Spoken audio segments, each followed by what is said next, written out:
Hello everyone and Assalamu alaikum. This is Introduction to Psychology Part 1 PSY 312 by Dear Knowledge. Okay, last time we completed the Part 1, which was all about the definition of sensation, the stimuli, transduction, and we also discussed what sensory receptors are, what sense organs are.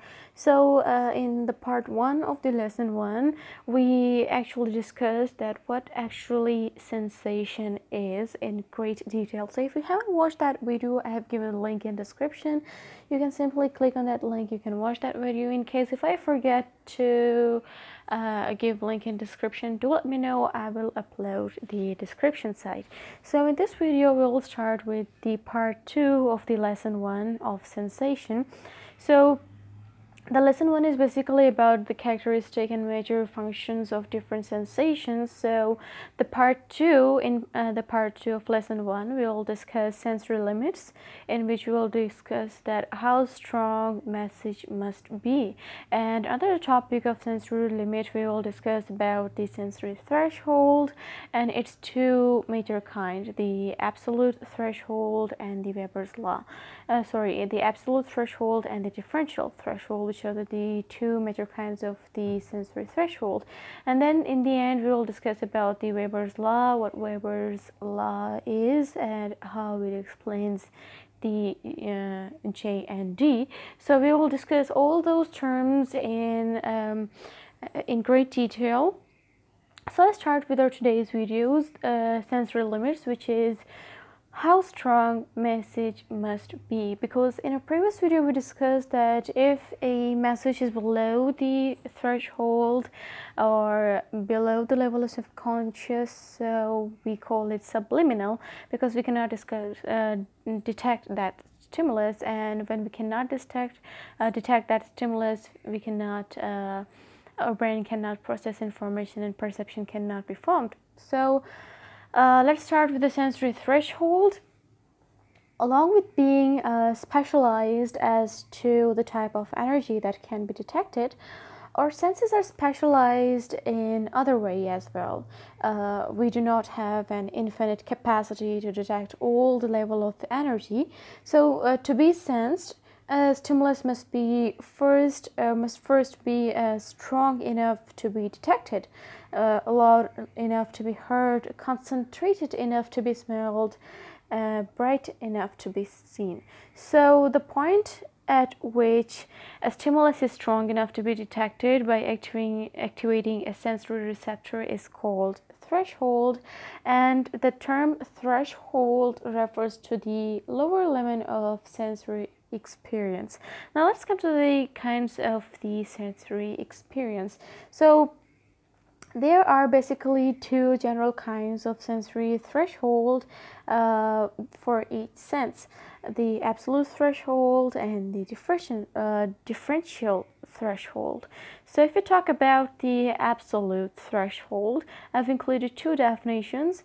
The first one is that the smallest possible strength of a stimulus that can be detected half the time is basically absolute threshold. And the second definition is the smallest magnitude of a stimulus that can be detected half the time is absolute threshold.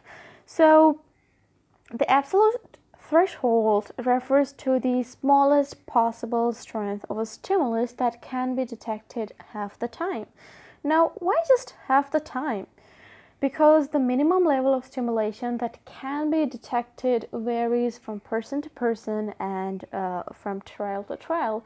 And because of this human variability, researchers have arbitrarily set the limit as the minimum level of stimulation that can be detected half the time.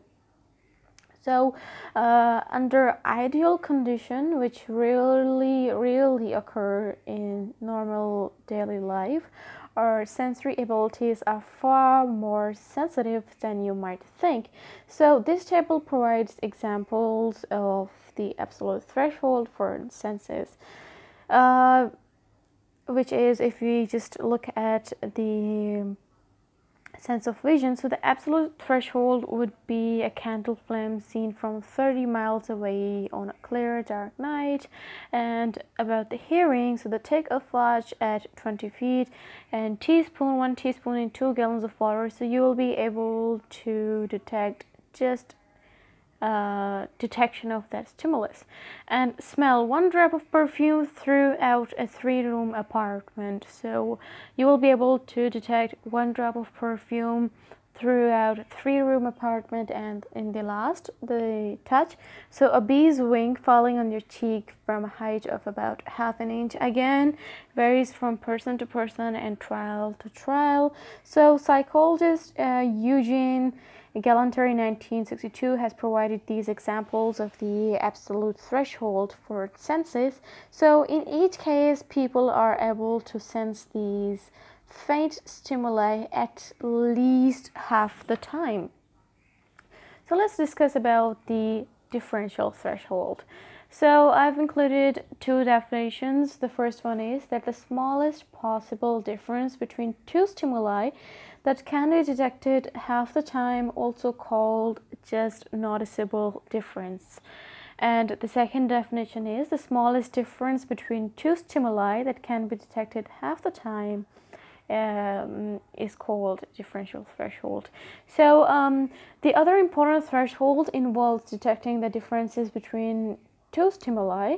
The differential threshold is the smallest possible difference between 2 stimuli that can be detected half the time. Now, another term for differential stimulus is just noticeable difference, which is abbreviated as JND. Now let's come to the Weber's law. What Weber's law is about and what does it say? So the just noticeable difference will vary depending on its relation to the original stimulus, and this principle of sensation is called Weber's law.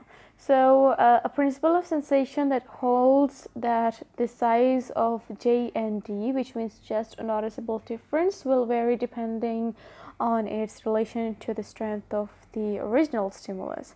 So this is the principle of sensation according to the Weber's law. So Weber's law holds that for each sense the size of J and D, or just noticeable difference, is a constant proportion of the size of the initial stimulus. So whether we can detect a change in the strength of a stimulus depends on the intensity of the original stimulus. Now, for example, if you're holding a pebble, which is the original stimulus, you probably won't detect an increase in weight when the same pebble is balanced on it. Again, it varies from person to person and from trial to trial, but this is just a simple example that, for example, if you're holding a pebble, you probably won't detect an increase in weight when the same pebble is balanced on it. And what Weber's law underscores is that our psychological experience of sensation is relative, and there is no simple one-to-one correspondence between the objective characteristics of physical stimulus, such as the weight of a pebble, and our psychological experience of it. So this was all about the part 2 of the lesson 1 of sensation. So if your concept is clear, you can like the video. If not, you can ask us in the comment section and we will be happy to help you out.